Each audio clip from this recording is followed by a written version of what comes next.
standing behind you, this bat-like volley. Jane freezes up and drops her gun. Oh, hey, you dropped this. Start rubbing it behind the ears, like shush, shush, shush, shush, shush, shush. Jane is just going to straight hurdle some of the tables back into the kitchen. Taloo, Pappy, the spray paint begins to peel off of the wall. That's a pretty neat effect. How do you think they did that, Taloo? Hey, how'd you guys do this? Like 6 of the letters fly directly at both of you. A duck. He's just like rolling around on the ground trying to rip it off. Melvin, this other droid. I found another medical droid. It is organizing fish.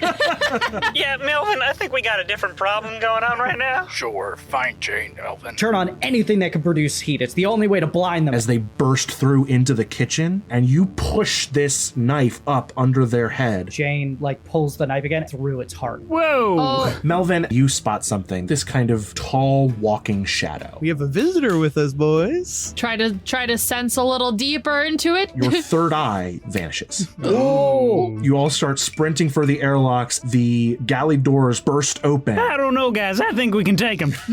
No. as the bulkhead swings off of its hinges in a swarming, seething horde. Fast zombie just windmill running directly at you. I love him more.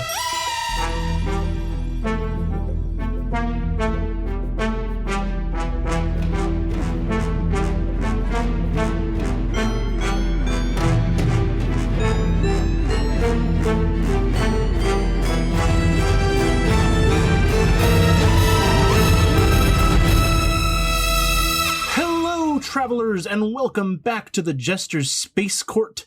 I am your Galaxy Master, Jonas Tintenseher, and joining me today, as always, we have Sky Swanson. All this darkness ain't got me feeling that jolly. I'm gonna lodge a complaint against these volley. It's Jane Dexheart.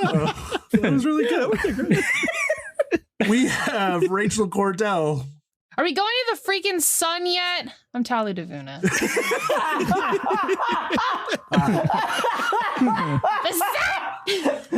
The sun! We have It's going to be a fun episode, everybody. Casey Reardon. After getting oozed, he may peruse some of Jane's booze. It's Pappy. Ooh. Cool. Sick rhymes. We have Seth Coveyou. Hi, my name is Seth, playing Mineral Badass, whose soul name is Chaag. All right. We had an AI come in and write Seth's intro for this one. They wrote a haiku. There you go. Yeah. The AI looked at all of Seth's previous intros and wrote It's like, that you know one. what this needs? A haiku. What really threw it off is I also added the outros and how it just had like a weird tangent of, yeah, whatever. People get it. Oh my god. And, of course, we have Andrew Frost. He hopped off the assembly line to make sure that you're feeling fine. It's Melvin. Oh, that's so nice of him. Ooh, that was sweet. That was good. When we last left off, the crew of the Scarab had been contracted to serve as security and B-roll for a new ghost hunting, mystery solving reality show filming in the Ceta sector called Derelict Delvers, starring Margot Verse. The crew went to the gorgeous Axiom, a new abandoned freighter that had mysteriously gone offline and left no trace of its crew or indeed the incident that disabled it. However, on investigating the ship, the crew discovered a number of strange things, including parasitic, suffocating ooze, rabid crew members, including a haunting bat-like volley, and a friendly medical droid who seemed to just want to do their job of laying out fish in the cargo hold. And all these investigations culminated in a huge crowd of zombie-like crew members storming at our heroes from the depths of the ship. As you guys are sprinting for your lives out of the galley, running for the airlock where you entered, Jane, you glance over your shoulder as the horde busts through the cafeteria doors behind you. Oh boy. As the doors break and twist, we smash cut 6 years back in time to a deep underground mining and processing facility on some backwater planet elsewhere in the galaxy. A swarm of feral, ravenous volley, these 6 to 8 foot tall, bat-like humanoids, many of them still dressed in their mining equipment or their on-site staff uniforms, but their eyes are crazed and their mouths foaming as they crash through a hastily secured bulkhead and leap onto the staff and miners inside, tearing them apart limb from limb in a crazed hunger for blood and flesh.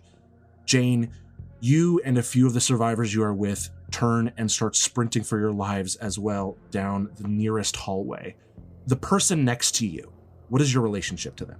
I had been working with them for about 2 months before the earthquake had collapsed the tunnels. I did not know this person prior to this, but this was another person from Jane's backwater home planet, so they instantly got along. And this person was a friend. So you see there is another human. They are about your height, maybe 10 to 15 years older than you. She's kind of a mid-level manager here at the facility, and you know her to be a calm and collected person. And as you and maybe 3 or 4 other people are running down these hallways, she has lost all sense of self.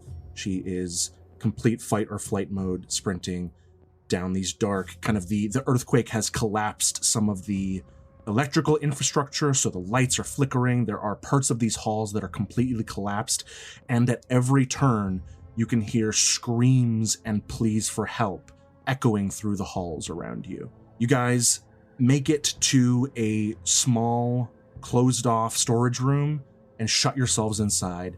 You're pretty sure no one saw you enter. Your companion, her name is Marlene. As soon as she's inside and the door slams shut, she takes a position of leadership again, calms herself and goes, okay, everyone take a breath. We're doing fine. We'll be okay in here. Does anyone know what the fuck just happened out there? Jane just kind of chimes in, I have no idea. I was there. They in the cafeteria, people were screaming about food, not getting enough to go around. We're short on rations. We've had to keep it light. Supply shipment, no. But they wouldn't all turn just like that. There has to be something else, right? Something in the air, something in the water. Look, at this point, I don't think it matters what happened or what's going on with them. We gotta survive right now. One of the other people who is in this room with you is an alien like Rip Grinner, kind of greenish skin, 2 antennae coming off the forehead, flat bridge of a nose. And he says, survive? This isn't... You think we're might not make it out of this? What are you talking like? We'll be okay, right? Someone will come to help us. Someone will save us. Jane instantly turns around. She's also wide-eyed. She's missing her hat. There's a huge cut going straight across one of her shoulders right now. It's like, ain't no one coming. We need to accept that right now. Look, we couldn't get a communication out before this all happened. Next supply ship is 6 months away. Something bangs into the door of your storage room, and you hear slavering and snarling and the fading screams of another staff member as something tears them apart just outside the room. The green alien, Touche, he flinches and skitters away into a corner of the storage room. I think Jane has got their hands up, making sure that everybody's quiet as possible, and Jane is terrified right now. You hear these whimpers outside fade and devolve into sobbing that then devolves into silence. And there is this heavy heaving and breathing of one of these creatures, these Volley, many of whom worked on the base, many of whom you lunched with and spoke to on a daily basis, driven utterly mad. And I'd like you to make a resistance roll here. Ooh.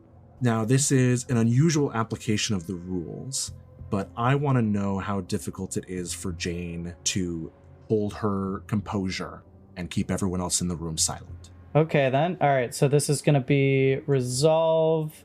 I have 3 in resolve, so let's do this. 3, a 2, and a 2. No! You know what? It's very fitting, actually. You're not going to take any stress because this is a long-distant flashback. But you are arms out, doing your best to put on a brave face, and your composure is cracking. You can see the other people in the storage room with you are in a similar state, and even Marlene is kind of looking around for a weapon or something to grab, but then you hear lumbering footsteps and the volley outside moves away. Marlene grabs some huge, it doesn't even look like a gun. It looks like a piece of mining equipment, but it's kind of glowing around the edges with this weird sort of almost neon tubing that runs through the core and around the edges, and hoists it up in kind of a chainsaw grip. A couple of the other people grab proton knives, blaster pistols that they can find. Touche grabs just literally a pneumatic pickaxe. And Marlene looks around and says, okay, we're going to leave this room. And we're all going to run as quickly as we can to the transit relay. From there, we can take a cart. We can get above ground. We can get out of this. Does everyone understand? I think Jane just nods. She looks for something. Actually, Jane would usually keep a utility knife on her, so she pulls that out. It's not much, but it's something, at least in that moment. Mm-hmm. Everyone nods. Marlene goes up to the door, holds her breath, and then slams the exit and sprints out of the room. Everyone chases after her. I want to know, are you close to Marlene? Are you close to the back? Are you somewhere in the middle? It's only a pot of about 5. I would be close to Marlene, and I think right now Jane has the knife in one hand, and then just someone random, they're running behind Jane, but Jane has their hand in theirs as they sprint. You grab someone's hand, pull them out of the room. You're not even looking at who. You guys start running. I'd like you to make another roll for me here to see sort of how far along your group gets. Okay, is this just going to be luck? Or This is scramble in this case, because you're just making a dead sprint. Okay, I have 1 die for that. It's better than none. I'd like to spend a lot to get more die. A lot more stressed. Well, that's a 2. Oh, man. Oh, my God. You guys start running down the hallways. Marlene knows the layout best. She's taking turns, taking shortcuts where she can. Again, at every junction, more screams, lights flickering. A chunk of the ceiling collapses and falls in front of you. You guys have to spin around and rush past another couple of crew members who are being devoured. At one point, you hear Touche screaming behind you, but you can't make out the words he's saying because the blood is rushing to your ears and you can hear nothing else. Yeah. Jane is tunnel visioning really hard right now and just focused on getting to the... You guys get to the transit relay.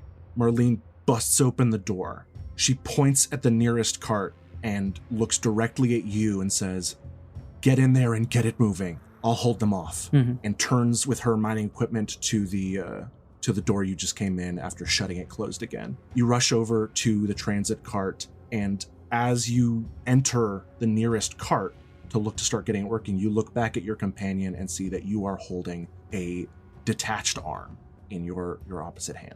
Jane drops it and just screams in that moment and collapses to the ground, just shaking as this arm falls and blood is just pooling where it is. As you are again trying to gain your composure, trying to do what Marlene said and get the transit running, the doors pound and more of these huge bat-like humanoids, more volley, come in through the vents on top of the transit relay. They squeeze through, get claws in between the door and the edge and wrench it open. Marlene screams this battle cry, pulls the crank on the device she's holding. The glow shines brighter than the sun. There is this implosion of energy, and the device clatters to the ground next to a pile of ash where Marlene once stood. The volley entering the room kind of slam into each other, scrabbling and scrapping, and you see a couple of them move out to sniff the room, and you're looking at that pooling blood on the cart. 2 of them start to stalk toward you on the tram. What are you doing? Jane is backpedaling away from them towards the wall of the tram. She's looking for something to use, something that they can wield in this moment or defend themselves with. This cart is utterly empty except for you, the arm, and the knife you're holding, and you're quivering, holding it up in front of you. The 2 volleys slam down on the top, crawl in through the open doors on either side, turn their heads toward you, when another aftershock shakes the entire facility. Rubble falls down and crushes half of the cart, including the 2 volley, but trapping you inside. Your legs are broken, your head is spinning and ringing, and not knowing that you are going to be stuck in this debris for another couple of weeks, you fade into unconsciousness. And then we snap back to the present day as Chaag, I know Chaag is holding Pappy, so presumably maybe Taloo or Melvin has to physically shake Jane out of this state and drag her along after them. I'll do it. Fair enough. Do you say anything, or do you just you see Jane? We gotta go. Jane, she's in a haze almost, and then just almost instinctually, it just starts dead sprinting away. You guys make for the airlock. Margot and the other crew members who are with you, David and Ma'u, as well as the 2 that we don't have names for. No, one of them is Twiv. Good name. Good name. Are all running, dashing through the hallways. It was a relatively short distance to get here, but it is still a pretty large freighter. So I would like a group scramble roll. Ooh, okay. Harkening all the way back to our first adventure out of the crumbling temple. I actually have a point in scramble this time. Yay! Character growth. I know, right? Ooh. I'm also going to ask who is leading this role. Jane is dead ass sprinting, so she might take the. Yeah, I don't think stress. Pappy can take the lead on this one. I mean, I could take the lead on it. I don't think you would be taking the lead, as I just literally snapped you out of... Jane might be physically ahead, but I don't think she's in a state to take the lead. Okay. Yeah. So we'll let Taloo take it. As the Taloo? person who got you going again. I did get a 6, though, so... Yeah, you got a 6. Whatever else get. I got a 3. Got 3. Oof. Snake eyes. Oh, No. Oh, Melvin? no. Luckily, I got a 6. Hey, there we go. So, now, that does mean that the result of the roll is still a 6. Yeah. But Taloo, you are going to take 3 stress for that. Sick. For those failures. We're getting high tonight. Sorry. Not yet. Florex is on the ship. You guys, you're having to make up. Obviously, Chaag is carrying Pappy, so that explains that failure. Jane is hard sprinting, but not with the group, so people have to keep kind of pulling her into the right direction. Jane is in full flight mode right now. Eventually, you guys make it back to the airlock. Margot slams the console, the gates open, you guys all crowd inside. The horde of zombie crew is getting closer and closer. You see Min Vane and the other camera techs who are left on the bridge scuttle out from another hallway and join you guys. But they are a little behind as you guys get to the airlocks.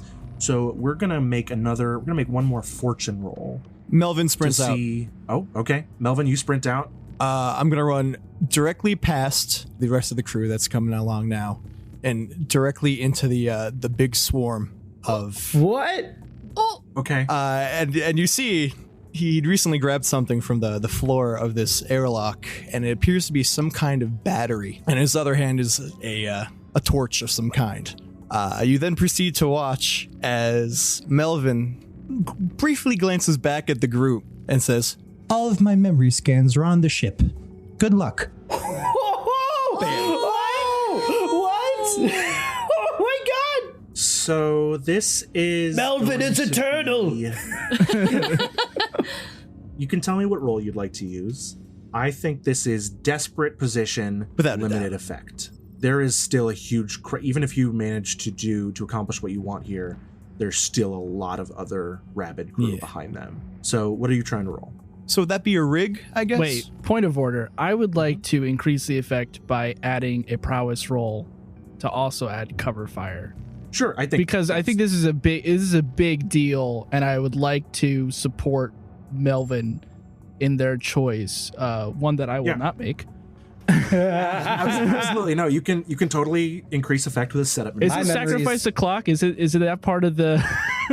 My memory is part of the campaign? not uploaded to the cloud. I will not be making that sacrifice. Yeah, you can actually do that, and I won't even make you roll for that, Chaag, because it is just a horde of ravenous, zombified crew members.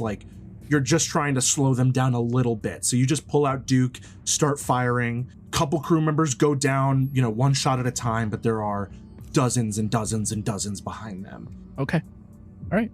but that will increase Melvin's effect to standard. Still desperate position. I think rig makes the most sense if you're trying to jury rig a little bomb, a battery bomb here. I would make you normally spend a stress for the flashback of having this gear, but given the circumstances, we're just going to let that slide. That's fair. And, yeah, make your roll. You remember you can also push yourself for 2 stress to add a die or increase your effect.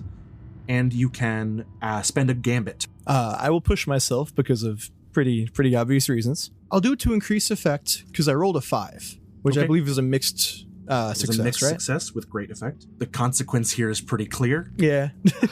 Man.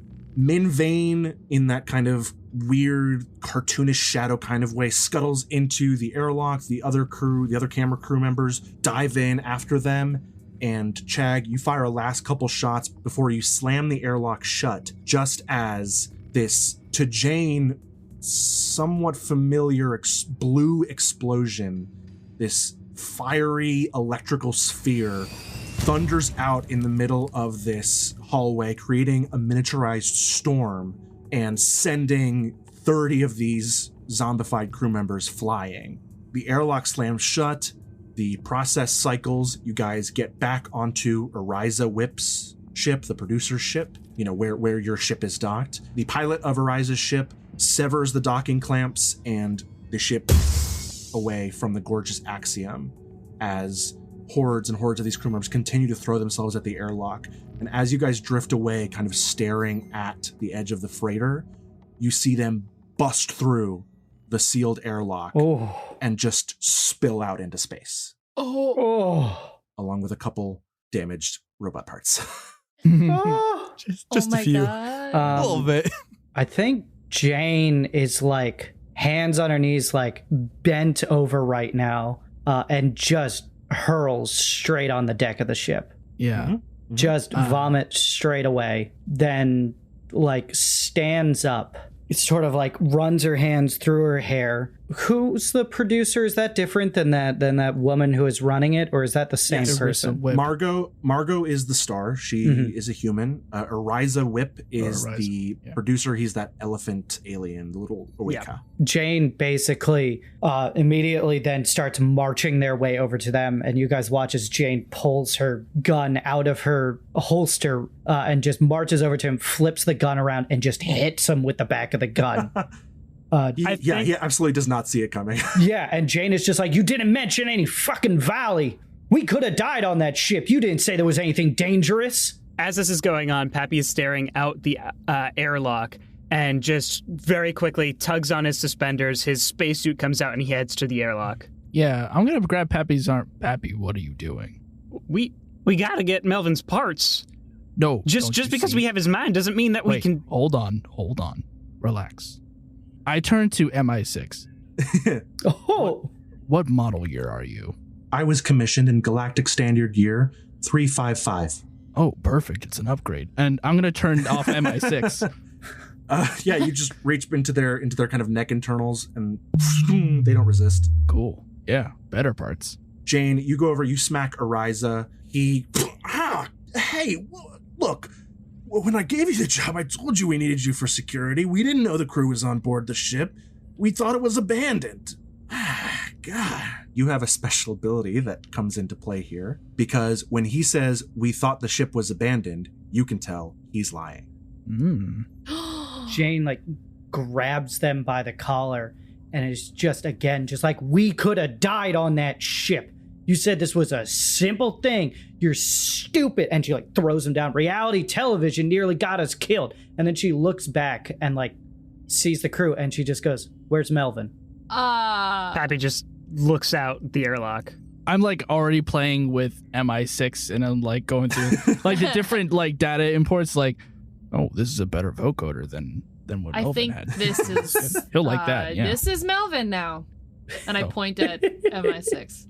I'm gonna start like buffing out the head and like kind of prepping MI6. Well, what was MI6 is soon to be Melvin. Jane grabs them again and it's just like 500 credits more. Excuse me? She like points the blaster at him. There were volley on that ship. We nearly died. Can I assist? You may spend 1 stress to give Jane an extra die. How do you assist? I will gently lower Jane's gun. And I say, Jane, dead people don't pay. And I grab them by their throat. Which would be very hard for anyone else because his neck is so huge as an elephant man, but you are absolutely able to do it. So Jane like leans in and it's just like, I know you're fucking lying, and I've got the proof to back it up. You're gonna pay us 500 credits extra. Otherwise you're gonna be buried under so many lawsuits with a broken neck that you won't even be able to stand up. You see Margot and the other crew are like circling around. They obviously want to get involved, but you guys are very scary right now. Go ahead and make this roll. This is anybody filming this, by the way? I mean, the camera drones you can't really tell if they're on right now. There are camera drones in the room. Whatever. Jane's not thinking about that right content, now. Jane is thinking. Jane is thinking that Melvin is dead and that she just had to relive one of the worst experiences in her life. So I'm rolling. I'm guessing this is command. This is command. This is actually my worst resolve stat. Unfortunately, I only have a 1 in it. But you have an extra die from Chaag. I have an extra die from Chaag. I'd like to spend a gambit for one more if people are okay with that. We haven't spent many at all, and go honestly, for it. You guys have a lot because you keep rolling. Because Chaag specifically keeps rolling 6s, which generates more gambits. So you're at 3 dice, and we're gonna say that this is standard position, great effect because you have you know he's lying. You're very scared right now. Yeah, that is a 5. Nice. 5. Okay, mixed success, but with great effect. He says, okay, yeah, we'll pay. By the eye. And the consequence of this mixed success is the camera drones were filming. Yeah, okay then. Cool. Now, you can technically resist that consequence, but I'm not really sure how you would do that in this case. I like this consequence, don't you? Yeah, it's kind of fun. Yeah, I think Jane doesn't even realize that they're filming and just looks at the crew and it's just simply like, let's go. Is there any other business with Ariza or Margot or Min, or do you guys follow Jane back to the Scarab? I keep thinking about like how Min probably looked running away because there's this gangly thing. Like I've never seen Slender Man run. Their arms didn't move at all. It was like the base of their kind of black robes they were wearing just skittered along the ground. Like Grim in the Grim Adventures of Billy and Mandy. Why were we not running away from that instead of the horde? That could have been more incentive. Yeah, they were behind us, so technically we were. Maybe. So Yikes. Jane's like, let's go. I feel like Taloo is like still behind, like, yeah. Cool. And then follow like there's that awkward, like all right. Yeah, people don't have to follow what Jane says there, but Jane immediately storms out. Margot catches your attention as you leave Taloo and says, hey, I just want to say you guys did great. We'll wire the extra cred to your account. No problems. Thank you so much. And when your cowboy calms down, Captain. Miss Natula. Oh, I thought the Cortex was your, and it's fine. It doesn't matter. Please just give her my sincerest apologies. Okay. Thank you. No problem. Oh my god. I put MI6 on my back. No reason. It doesn't look like anything. It doesn't look like anything at all. Nope. Pappy, are you also falling to the Scarab or? Yeah, I guess. Okay. You guys make your way back onto your ship with MI6 deactivated and in tow. As you're kind of, undocking and prepping to leave, you see that Ariza has wired, instead of 2 cred, you get 4, which in universe terms amounts to what you asked for, and a little bit more off the top, which you can surmise is Margot's doing, that she pushed to give you a little bit of an extra tip there at the end. Additionally, one last thing, in this approaching downtime that we're going to come up on, Ariza also at some point delivers a crate full of onions to your ship. Squinty face and confusion. Oh, they're onions. I don't know. I thought someone would get it. I didn't get it. Not a clue. I kind of don't want to explain it. It's funnier if I don't explain it. Pappy asked if it was a union job, and he was like, I don't understand what union is. Paid in onions? And Ariza was like, yeah, we can make that happen. I was slowly getting there. I totally forgot that. Wow. So you get 4 cred, which is more than 7,000 onions you asked for, and a crate full of onions. Fantastic. Pappy, what did you want to do? Yeah, so I guess when we get back to the Scarab, Pappy is gonna quickly kind of jog over to Jane and say,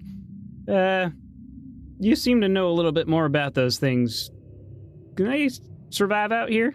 What do you mean by out here? Like in this airlock? In the vacuum of space? Because we had the thing. But they're living, breathing things. If they're surviving out in the void there, then we're screwed. But no, I think they're dead. Well, shoot. Pappy just throws the detonator that he had set up in the kitchen, like, on the ground, like, and then it hits the button and just from the ship. That's like the flashback I wanted to do, but Melvin stole my thunder. Oh, no, I'm sorry.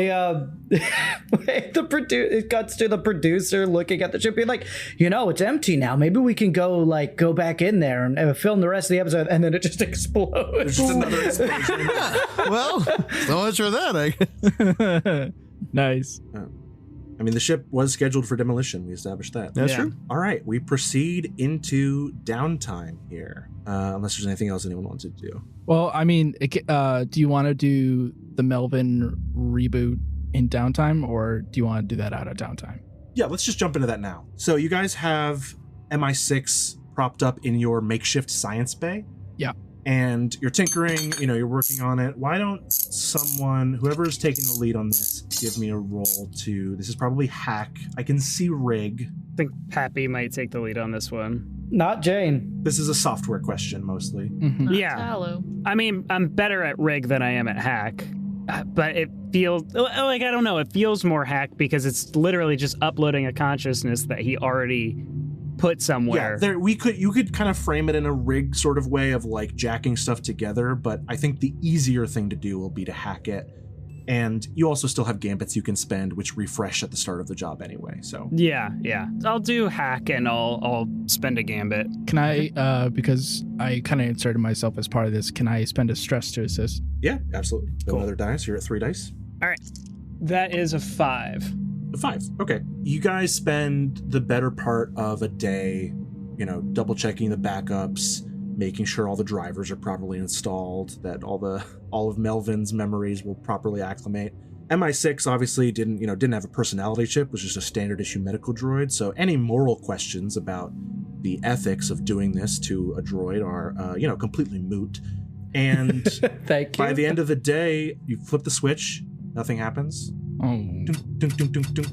And then just when you're about to whack it on the head, the chassis, servos light up, comes up online, frontal eye spins. I think it's focuses. a little bit too late. I still connect with the head. Melvin, you are back online. Now, normally this is not really a rule, but I think it kind of makes sense in this fiction, both because you literally blew yourself up and because there's a 5 on this hack roll. I'm going to ask you to mark a trauma. Yeah. Got it. Yeah, that makes sense. Yeah, I like it. And you come back online in this slightly newer, upgraded body and find that you have all your memories, your consciousness is preserved, and the only things missing are the last 2 minutes of your previous existence. Melvin? As Melvin is basically still kind of calibrating all, mechanics and physical action, he just turns around to the group and says, "Did that work?" Well, we're all standing here, so I'll let you take Well, it. shoot, you're just as invincible as me. I throw my arms around Melvin in a big bear hug. Aw. I missed you, buddy. It is very good to see you, Chaag. Very good to see you. You got a deeper voice now. Oh, that's that new vocoder, huh? Well, right now this is the default setting. If you would like, I have a couple more options to pick from. Keep it. Wait, hold on. Well, let's see. I don't know. I think Run those I back. think we should switch it to the asteroid miner's accent. What's I think this? that'd be great. What's this one called Disenfranchised Rat? Activating disenfranchised rat. That's a debug setting. They didn't mean to leave that in there. File not found. Please try again. Fair enough. Fair enough. Oh. Activating space miner. Well, I mean, that ain't exactly my cup of tea now. No, but I let's see- turn it off. Turn it off. We got too many of those already. Yeah, I reckon you're right. Yeah. That's so good. Activating calming painter. All right. Now how we doing today? Is this Why am bad? I I could sit here fiddling with these settings all day, but like I could use a little bit of a break. Comic painter based off of that famous actor. Yeah, Rob Boss. Is it Rob Boss or Derek Delver? I don't know. Rob Boss Derek Delvers. indeed lent his voice to the recording of this. Oh. However, it has its own little quirks and charms to it. Yeah. Yeah. Would you like to hear more?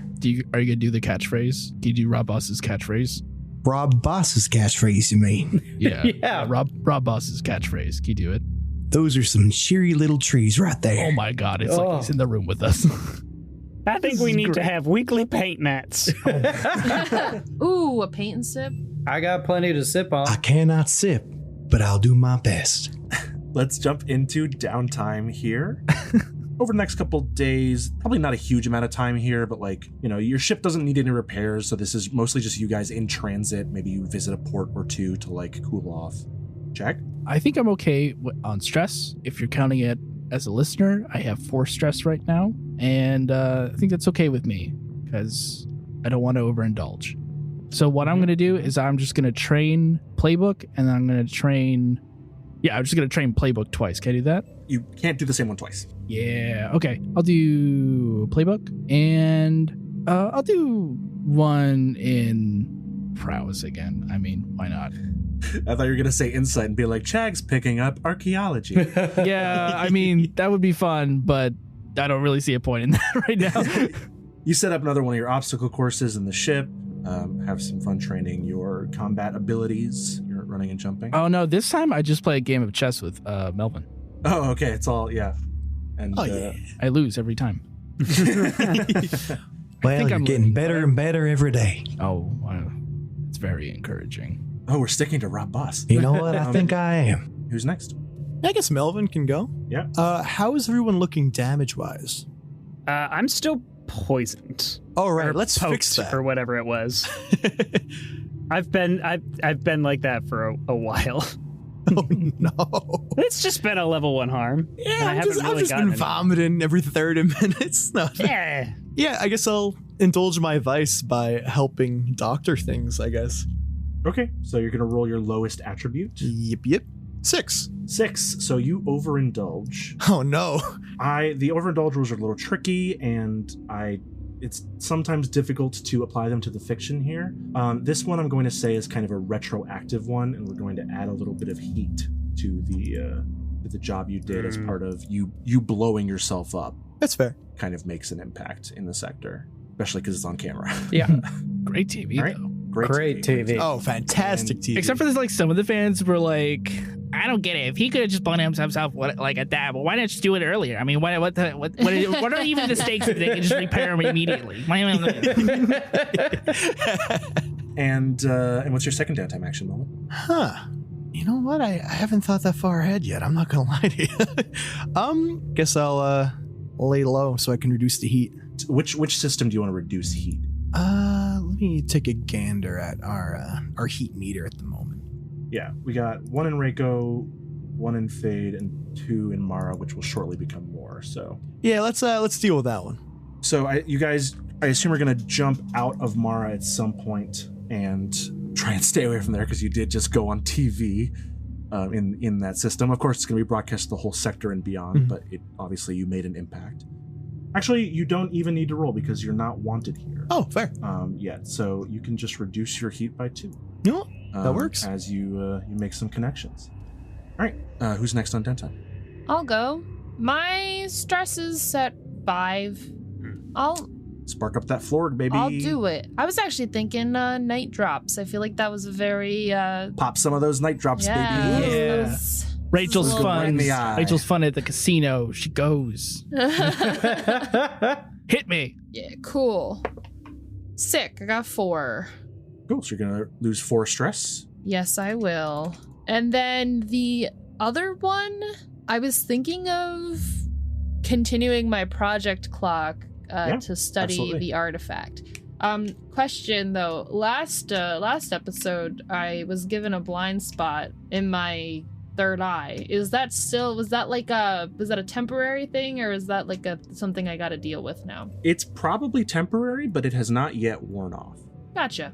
All right. Well, then I don't know if I can do that, technically. You were studying it through text and like literature. That's true. So you don't actually need your psychic connection to do that. And, you also get the feeling that like maybe by engaging with this powerful artifact, it might help clear that block as well. Oh, that's fun. Sure. I'll do that then. Okay, I did get a 3. A 3 gives you 1 segment. How many more segments you gotta go? 3. Oh. Yeah. So That's you why I was can like, you can spend 2 cred to bump that up 2 steps and then get 3 segments. I do have 1 cred. I'm down to give you the cred that we just got as well. Yeah, I think that's kind of an important. Cool. Because honestly, one of Jane's activities was just going to be to try and figure out what the hell the artifact is.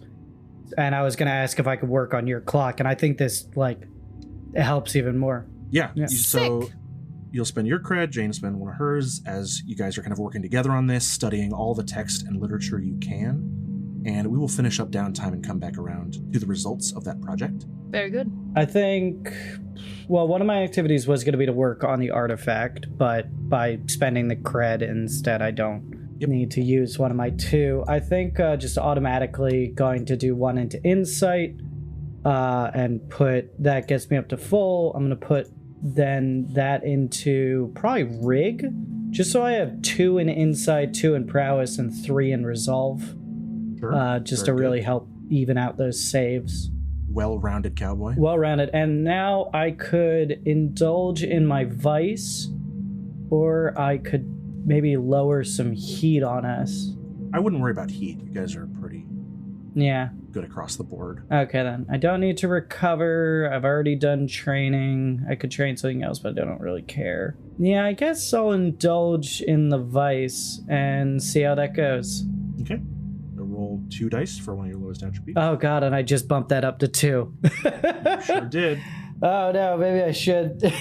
I'm definitely gonna overindulge if I do You that. could save it. You could recover and clear the level 1 harm you have. Yeah, I guess I'll do that. It's not very exciting, but you know what? Sometimes you just gotta do the unexciting Downtime stuff. is downtime. Downtime's downtime. Yep. All right, I'll recover, get rid of that level 1 harm. All right, and Pappy. Yeah, Pappy's going to start working with his spider bots, that long-term project that he had going. Yes. And I think I was rolling rig for it, or was I rolling hack? Actually, I think it's a hack because we established it was more of a software issue. Right. Like putting the bombs in is easy, but reconfiguring their IFF. Yes. Okay. So I will roll 1 die instead of 2. That's a 4, which is 2 spots. 2 segments, so we can spend a cred and Finish bump it. that up Yeah. if we want. How much cred do we have? Do I have any? I don't. The ship has 4 in the bank. Do we want to spend a cred on that? We don't. We do need to spend cred on upkeep. How much is that? Just 1? Still 1. So do we want to spend a cred to finish this? I've got 2 cred. Me do. Yeah. Do you want one of them? Sure. Just to finish off the spider bots. What are you going to give me for it?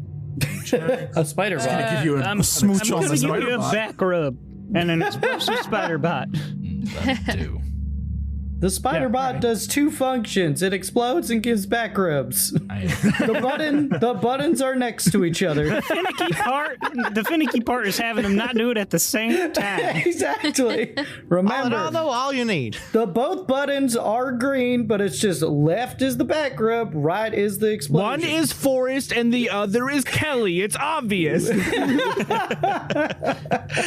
And we'll spend 1 cred off the ship to pay our upkeep. Yeah, as and well. my and your second downtime is going to be trading prowess, which finishes that clock, and I'm going to put that in my last box for helm. Not that I think that we're really going to do much flying, but we'll see. Casey, you're gonna be Okay, good. so happy. Great, love it. Casey, I you're love gonna be it. so happy. You get to fly directly into a sun. Oh boy! All I'm saying He'll be is fine. Yeah, the Pappy and title Melvin of will this be fine. campaign. I picked it for a reason. Yeah. Oh, I There's see. gonna be a bunch of whales in a storm. Very confused.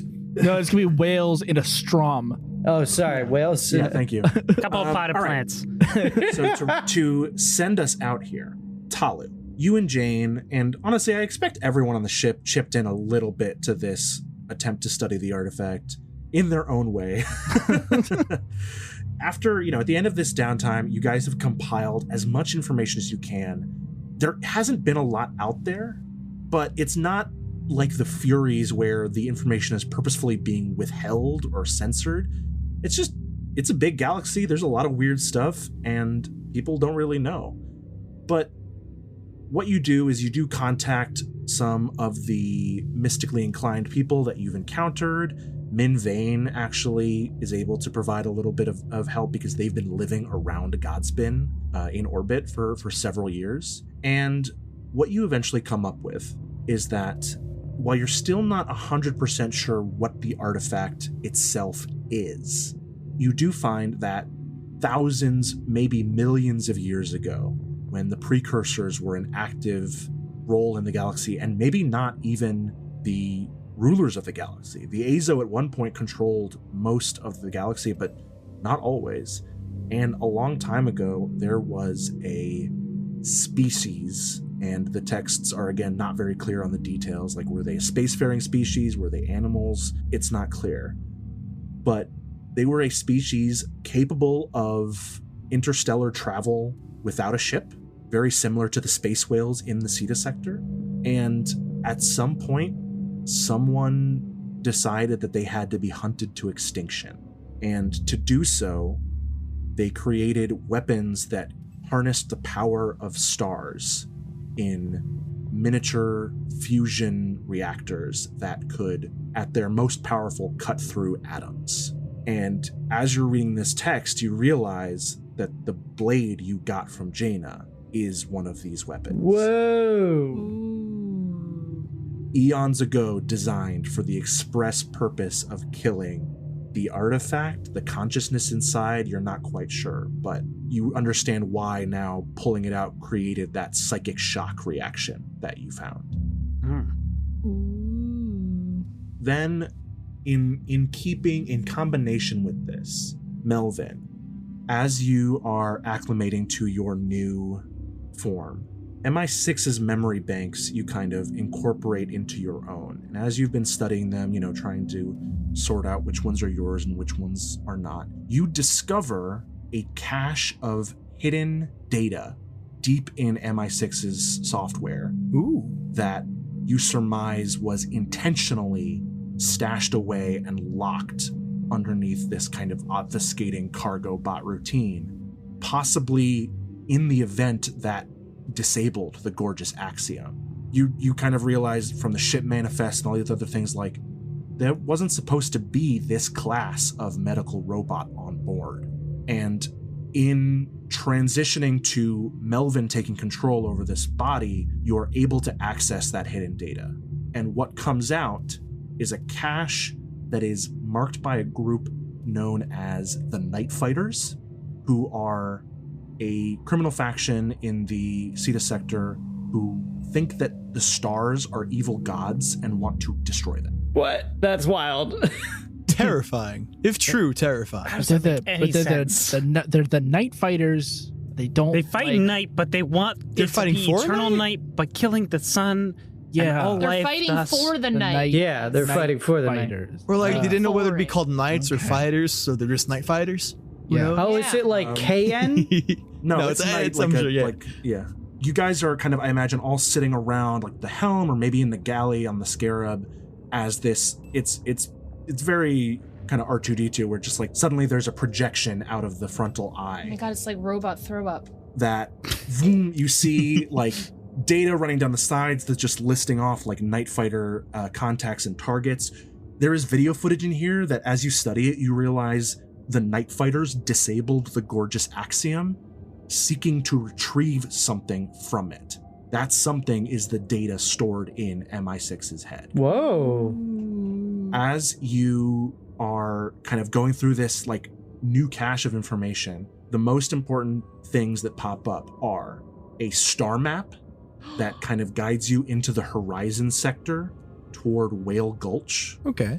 And a program that will serve as a key to activate the dormant jump gate that rests in the stars there. Why did MI6 have this? That was just the place to hide it, I guess. I guess so. To clarify, the data was stored on the gorgeous Axiom. Oh, okay then. The Night Fighters attacked the ship, stored the data in MI6, and then presumably due to the attack on the ship that triggered this like zombification, were forced to leave them behind. Okay, so MI6 was basically a glorified flash drive. They're walking USB. I mean, makes sense to me. Makes sense that they would hide information in a med. Yeah, makes sense to me. Oh, and their job was organizing. That's why they were like, I've interpreted this to mean organizing fish. They were organizing information. The fish were information. The fish were a clue. The fish were data. God. The fish were red herring at all. Jonas, you're a genius. It was complete. It was fish binary. It was spelling out the coordinates to the next. Oh my God! This whole thing is blown wide open.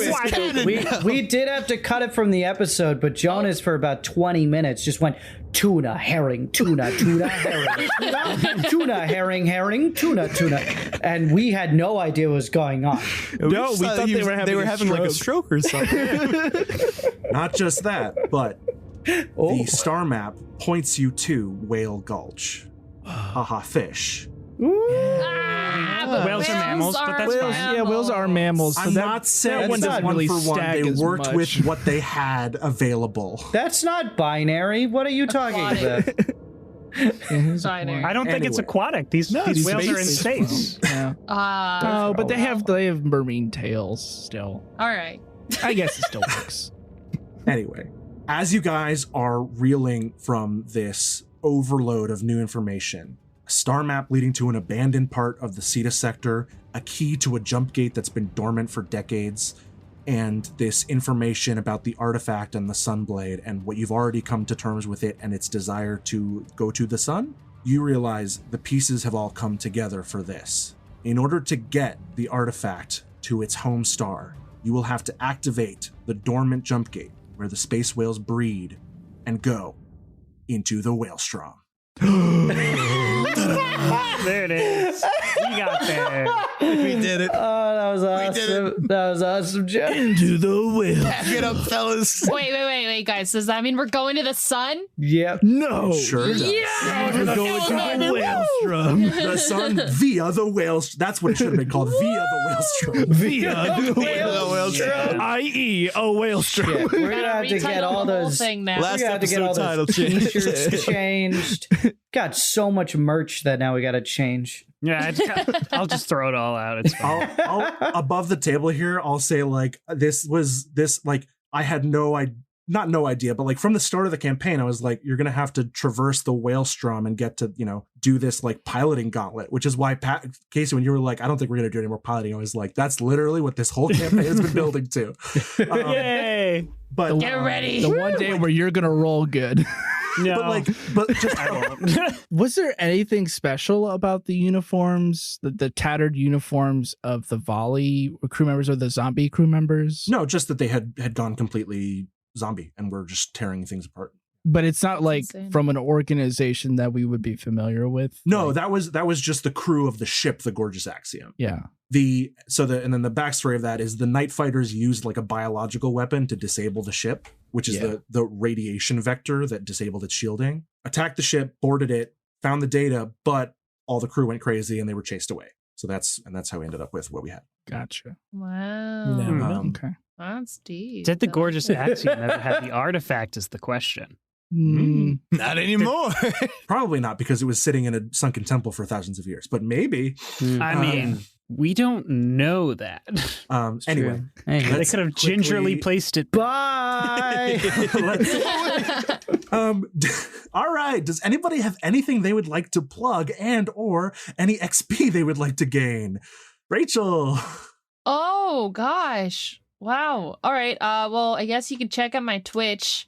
And then freaking 4XP. Let's go, baby. Do you want to say what your Twitch is? You know what it is. If you don't know, Go listen to the other I have no episodes. object permanence. Oh, Why no. are you starting with this episode? Go listen to the other one. Fair. Yeah.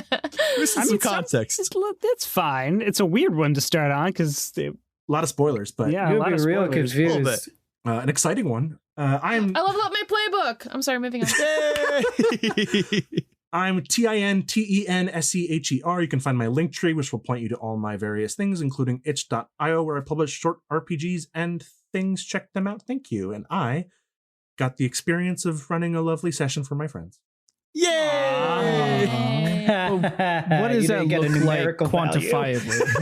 Yeah. How would you quantify that? How would you quantify that? I'm going to put that in at... How many times did you experience your past traumas during this session, Jonas? Yeah. Did you... We're going to go for like a light 7. Did you indulge your vice? Did you overindulge your vice in this session? It's because we kept talking about doors before the session began. Yeah. Doors and wheels. Wheels and doors. If you want to see me in a different RPG, check out Clickety Clackety RTA on Twitch. We are going to be starting up Wild of the Witchlight this week on Wednesday, I think at 8 o'clock. So tune in and say hi. They're playing with a couple of people who I know, a couple of people who I haven't even actually met yet. So it'll be fun. Oh, very cool. Spicy. So that's, What day do you play on, and how do you spell clickety clackety, all of that stuff? Clickety Clackety is spelled Clickety RTA on Twitch. Oh, I love that podcast, Clickety Clack. And we're going to be streaming this campaign on Wednesdays at 8 at night Eastern Standard Time. As for what other things they stream, pretty sure they stream most days, but I think they've been in a little bit of a lull lately. I think this is like the startup to them streaming again. So check us out. Give them some support. Awesome. Genius.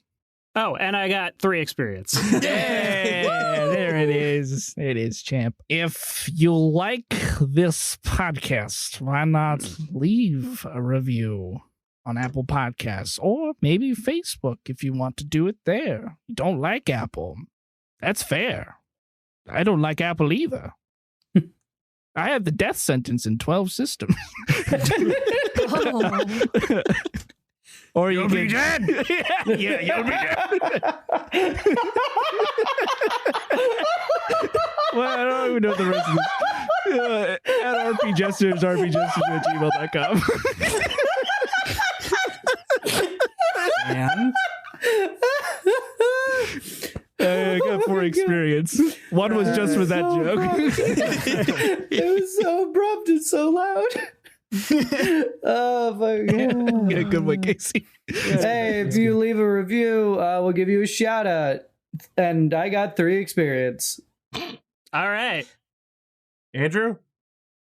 As many times as I've been told that this is not the proper nomenclature, thank you for watching.